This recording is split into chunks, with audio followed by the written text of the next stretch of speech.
Merci de votre invitation. Un petit mot de présentation à la fois sur moi-même et puis également sur ce qu'on est en train de faire au sein d'une association qui s'appelle Negawatt, qui a été créée en 2001. On est un certain nombre plutôt des ingénieurs travaillant sur des problématiques très concrètes de bâtiments, de production d'énergie, à se dire dans ces années-là, mais on fait peut-être fausse route, c'est-à-dire qu'on travaille beaucoup sur la production d'énergie, on réfléchit extrêmement peu sur l'économie d'énergie. Or finalement, si on ne consomme pas, eh bien, quelque part, le kilowattheure économisé est évidemment celui qui consomme le moins, celui qui pollue le moins, celui qui... Et au fur et à mesure des études qu'on a pu faire, des mesures très concrètes sur le terrain, alors ça peut être extrêmement basique, hein, c'est des mesures sur les réfrigérateurs, c'est des mesures sur les maisons, sur de la mobilité, etc. On s'est aperçu qu'il y avait, on était un petit peu comme Christophe Colomb qui découvre un continent entier qui était celui de l'économie d'énergie, aussi important, si ce n'est plus, que celui de la production. Et là, on s'est dit, on fait fausse route parce qu'on nous apprend à l'école en permanence que l'énergie, c'est de la production, c'est une mine, c'est un barrage, c'est une centrale, etc. Et on n'apprend jamais, en quelque sorte, la consommation. Alors on part là-dessus, et puis à un moment donné, on se dit, mais est-ce que les scénarios innovants, qui sont des scénarios énergétiques du ministère de l'Industrie, etc., ne font pas aussi une fausse route, dans la mesure où cette question de l'économie de l'énergie est extrêmement peu appréhendée. À l'époque, dans les années 2000, l'énergie avait grimpé, plus on avait d'énergie, plus on était heureux, etc. Et l'énergie augmentait de façon formidable. On avait à l'époque des évaluations de l'ordre de 150 réacteurs nucléaires. On en est heureusement qu'il y a 58, c'est déjà 58 peut-être de trop. Et on regarde ça et on fait un premier scénario entre nous, c'est-à-dire à une dizaine de personnes en 2003. Et là, on s'aperçoit qu'il y a un champ absolument extraordinaire sur l'idée qui consiste à dire d'abord économisons avant de produire. Et puis, on en refait également, je passe vite, on en fait également un autre plus élaboré en 2006, ce qui nous a permis d'être très présents au Grenelle de l'environnement, de commencer à travailler là-dessus, d'être un petit peu moins, confidentiel.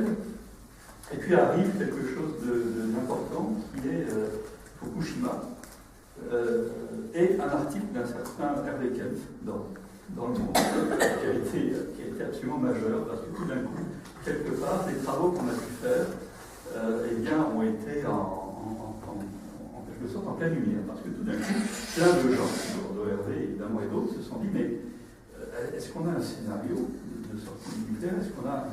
Est-ce qu'on a d'autres scénarios que ceux qu'on ouvre? Alors on a publié en 2011 ensuite un scénario beaucoup plus complet, qui a un très fort impact, avec derrière plusieurs publications, dont une publication qui s'appelle Manifeste Negawatt, qui a fait aussi un manifeste qui est publié chez Actes Sud, qui est maintenant un livre de poche. Et puis on a continuer également à sortir et travailler sur ces scénarios avec un scénario qui vient de sortir en 2017, un petit peu avant les présidentielles. C'était pas tout à fait innocent de remettre évidemment ça dans le jeu. Alors, le travail est fait de façon extrêmement collective par une équipe d'à peu près 25 personnes. Ça, c'est très intéressant parce que c'est des gens répartis sur toute la France et puis principalement, c'est des gens qui sont en activité dans des entreprises, dans des associations, sur le terrain, etc. Et on remonte des éléments de terrain. Et c'est, je crois, ce qui nous différencie aussi d'un certain nombre d'études qui peuvent être menées, je dirais, par ailleurs, notamment par le ministère ou par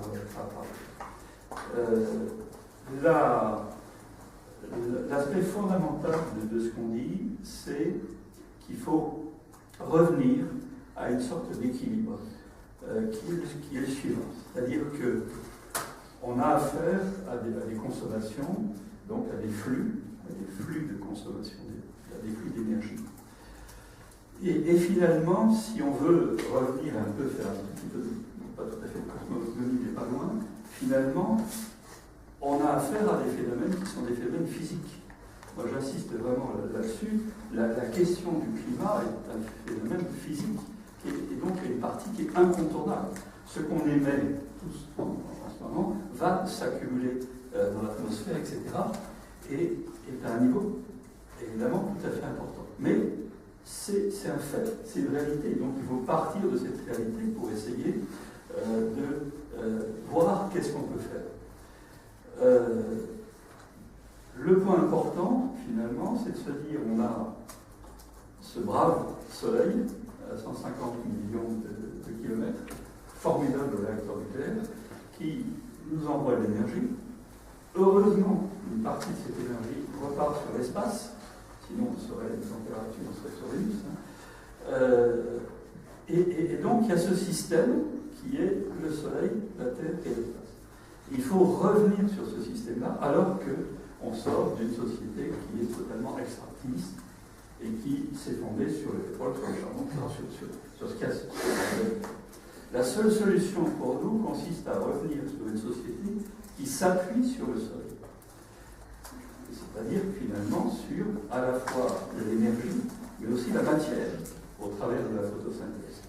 Et il faut réfléchir à une sorte de grand équilibre demain, en termes de flux et en termes d'objets et de matière, qui s'appuie pratiquement exclusivement sur ces deux apports solaires que sont l'énergie et que sont la matière au travers de la photosynthèse.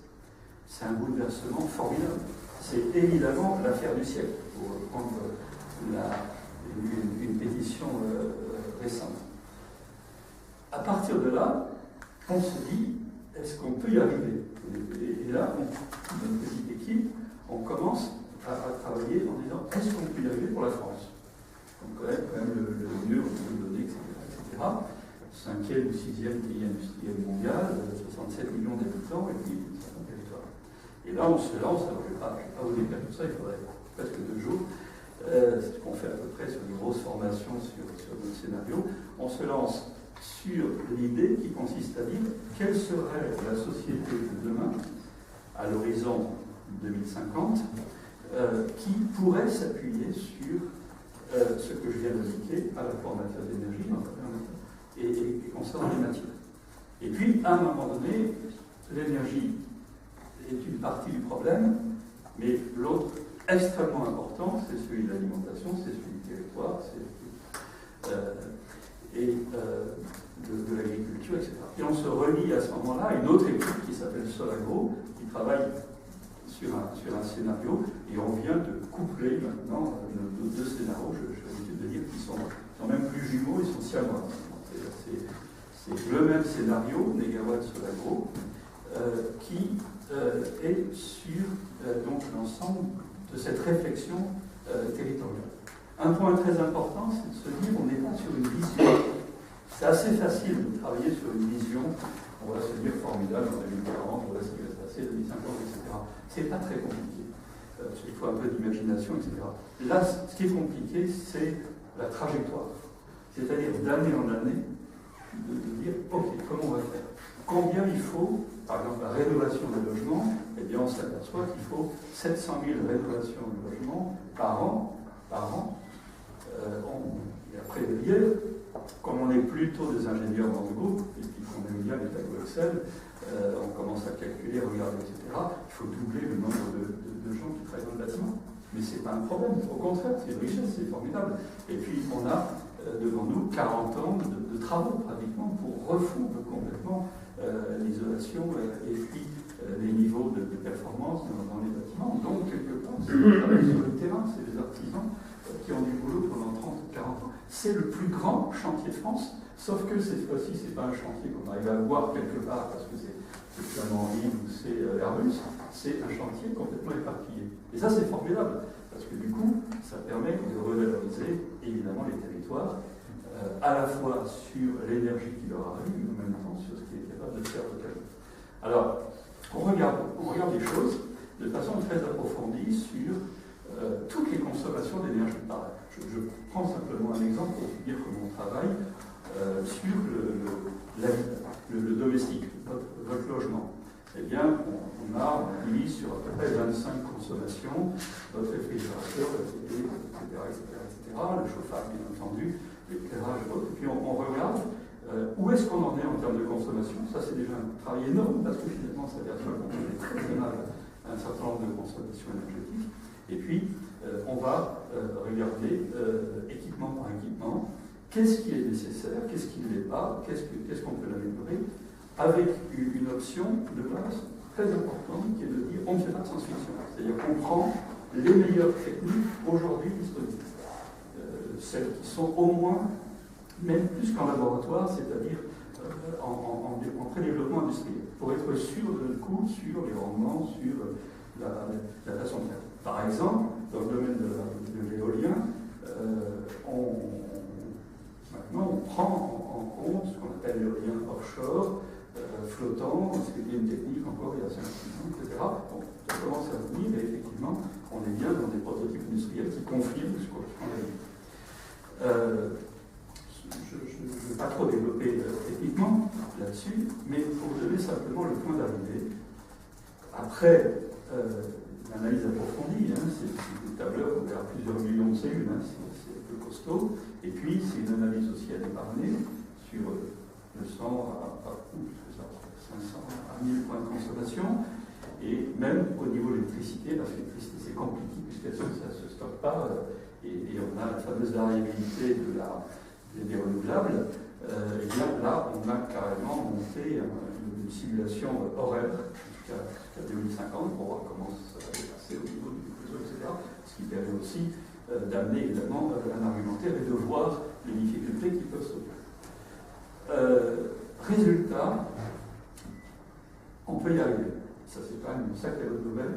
C'est-à-dire qu'on peut arriver à la neutralité carbone à l'horizon 2050 pour un pays comme la France sur l'énergie. La neutralité, ça veut dire la neutralité gaz à effet de serre, pas uniquement CO2. Vous savez, il y a aussi le méthane, il y a aussi l'oxyde nitreux, etc. En matière de CO2, on peut pratiquement arriver à zéro. Il nous reste à ce moment-là le pétrole pour des opérations pétrochimiques relativement difficiles à substituer. Sur les autres niveaux d'émissions, on a encore des émissions de méthane. Par exemple, on n'a pas tué tous les ruminants. Donc, derrière, on compense par garder du vivant. Les puits de carbone, pardon. Vous gardez du vivant. On garde du vivant, mais on s'appuie sur le vivant. En fait, on s'appuie sur le vivant. La photosynthèse. Et la photosynthèse, c'est quand même quelque part derrière du vivant. Et donc, on arrive à compenser par, je me rappelle, des puits de carbone, etc., sur tout ce qui relève des techniques agricoles et agroécologiques. Ça, c'est quand même une très bonne nouvelle. La moins bonne nouvelle, c'est qu'on n'a pas beaucoup de temps pour se mettre en route. On a de moins en moins de temps. Et moi qui ai travaillé sur les 4 scénarios au fur et à mesure, je peux vous dire que je sens les choses se rétrécir. C'est un petit peu comme si je rentrais dans une espèce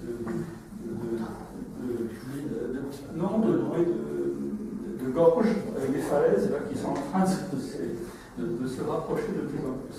Une des seules solutions de retrouver du temps est justement l'économie énergétique. Là, c'est de nous faire réfléchir du temps nécessaire. Il faut donc un travail absolument considérable, mais totalement passionnant, mais on peut y arriver. Et les co-bénéfices sont immenses. On a travaillé sur l'emploi, on a travaillé sur l'économie, même sur des modèles économiques classiques. Les gens nous ont dit c'est bien votre scénario négatif que la France a fait fondre, etc. Pas du tout. Le PIB augmente légèrement. Donc ça rassure Bercy, par exemple. Tout simplement parce qu'il y a du bon PIB quelque part. C'est même lorsqu'on va créer un certain nombre d'éléments de production renouvelable, c'est aussi des services, etc. C'est un travail donc, maintenant qui est suivi par cette association, toujours, de façon totalement indépendante, 25 personnes, mais on a maintenant à peu près 1000 adhérents dans l'association, et puis on se dit, c'est bien de réfléchir, mais il y a la mise en œuvre. Et donc on a créé en 2006 un institut Mégawatt qui lui est tout simplement une société dont le seul actionnaire est l'association. Et cette société fait beaucoup de formations à l'université, etc. Et commence maintenant à développer des actions de terrain extrêmement intéressantes sur le territoire, notamment sur la rénovation de l'artisan et autres. Pour pas être trop long, et oui, voilà, quelques points qui me paraissent importants. Je pense qu'on n'a pas encore idée du niveau de l'enjeu. Il faut vraiment insister, trouver des éléments là-dessus qui font que les choses disent. Là, on est vraiment sur un enjeu considérable. Un chiffre, par exemple, qui parle, je trouve, c'est que nous tous, ici, en 4 jours, on émet autant en CO2 que notre propre poids. Vous voyez, c'est notre poids. Que notre poids, 60 kg, 70 kg. Pas notre consommation à nous, évidemment la consommation globale au niveau de la France. C'est au niveau local. Bon, c'est des choses comme ça sur lesquelles J'ai pas compris. Pardon, Je n'ai pas compris. Ah, bon, je ne suis pas tout seul. On n'a pas compris. On pèse, qu'est-ce qu'on va dire, 70 kg. C'est 70 kg. 70 kg de CO2 sont émis en 4 jours. Par personne. Par personne, d'accord. Notre activité. Nous tous ici, l'activité individuelle rendue par personne, donc on est sur 70 kg d'émissions en 4 jours. C'est l'image, mais qui est quand même très parlante, mais c'est énorme. 40 gigatonnes de CO2 sur l'humanité. Deuxièmement, on a un vrai problème de temporalité. J'en ai parlé. Là vraiment, c'est compliqué, ça renvoie à la démocratie et quel type d'État est capable de gérer ça. Un point important aussi, c'est ce qui relève vous en avez parlé, pourquoi on ne réagit pas. Ça, c'est quand même tout à fait étonnant. On a évidemment du déni, mais on a aussi, je pense, de la sidération par rapport à l'ampleur de ce que ça représente. Zéro, il faut arriver à zéro émission de CO2 au niveau mondial des années 2040-2050. Il faut que 85%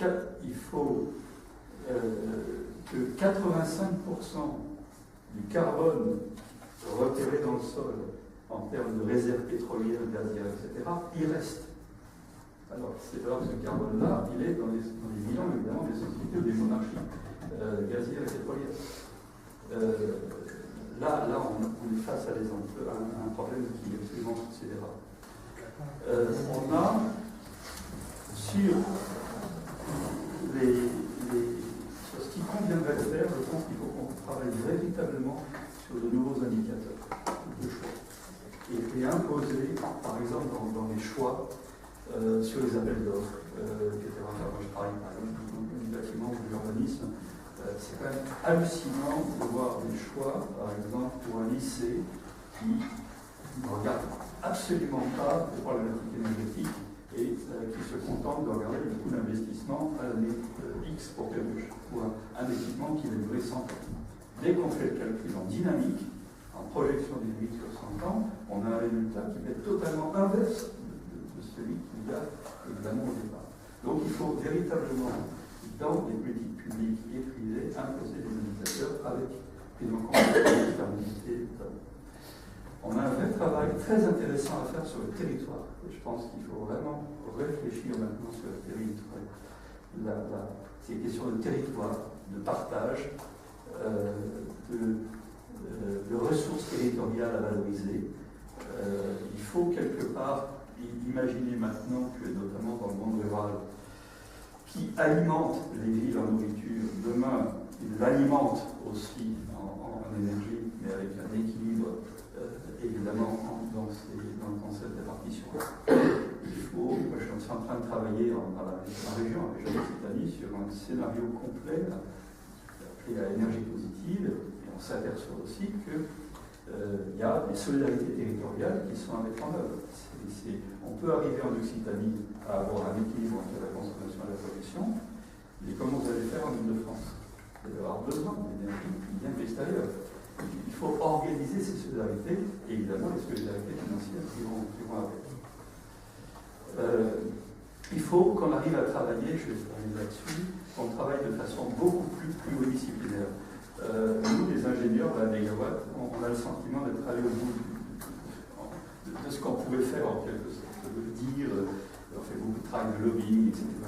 Mais je suis sidéré de voir que ce qu'on disait en 2003 est toujours valable. On a fait un scénario en 2017 par rapport à 2011, on confirme énormément de choses. Il n'y a pas un point sur lequel on se dit on est complètement trompé. C'est quand même assez intéressant de notre perspective. Mais si on veut aller au-delà, il faut maintenant associer des ingénieurs comme nous avec des architectes, avec des organismes, avec des consultants, avec des gens qui, sur la psychologie par rapport à ces questions-là, vont pouvoir intervenir, avec des artistes, des gens de culture, notamment. Sinon, la vision purement ingénieur, on a le sentiment de l'unité. Et par contre, ce qu'il faut, c'est que nous, on apporte nos ingénieurs, on apporte les bons chiffres. Il ne faut pas que les gens que je viens de citer travaillent sur des récits qui ne soient pas les bons. Parce que là, on aura à ce moment-là un vrai problème de véracité, etc. Il faut faire travailler les gens ensemble. Il faut travailler, réfléchir sur les flux. La démarche mégawatt s'appuie sur la sobriété, c'est-à-dire l'intelligence de l'usage, sur l'efficacité, l'intelligence de l'équipement en quelque sorte, et puis sur les renouvelables qui sont l'intelligence de la ressource. Et bien ces trois intelligences, il faut aussi qu'on applique sur l'énergie, il faut aussi qu'elles puissent s'appliquer sur l'eau, sur les déchets.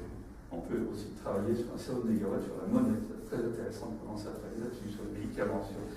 Bref, c'est presque une démarche finalement d'organisation de la société qui est assez intéressante sur ce point. Voilà. Et puis, le dernier point, il faut qu'on arrive à trouver des équilibres, des négociations finalement entre le territoire, les besoins des uns, les besoins des autres, etc. Et ça passe par le compromis. Il n'y a pas d'énergie renouvelable qui soit parfaite. J'ai des débats avec Hervé depuis longtemps sur l'éolien, etc. Il n'y a pas d'énergie parfaite. Bien sûr qu'il y a des problèmes de recyclage, des problèmes de matériaux, etc. Il ne faut pas les exagérer. Par exemple, le cas récent sur les matériaux est vraiment mauvais sur la partie transition énergétique. J'espère avoir un jour un débat avec lui, c'est pas bon. Il exagère si un certain nombre de choses. On a déjà des réponses par rapport à ça. Donc, par contre, il faut trouver ces réflexions, ces équilibres, en ayant une vision dynamique. Et là, je n'ai pas le temps de le développer, mais j'ai regardé d'assez près, de façon très intéressante, ce qui s'est passé sur les barrages en France, notamment en Savoie. Et je pense que c'est très intéressant de revenir sur l'histoire, puisqu'il y a eu des contestations très fortes. Et qu'est-ce qui se passe maintenant? Et à quoi ça sert? Ça peut être un modèle, puisqu'il faut essayer de mettre en place, notamment au niveau des renouvelables. Voilà, je voudrais simplement citer un livre que je trouve vraiment très intéressant. C'est le travail qu'a fait quelqu'un qui s'appelle Valérie Cabanès, et qui a écrit un livre qui s'appelle Homo Natura. Et je trouve vraiment très intéressant, parce qu'il est clair, il est simple, il est accessible presque pour énormément de gens. Et elle reprend bien ce qu'on vient d'indiquer, ce que vous avez indiqué, c'est-à-dire cette réflexion, je dirais, de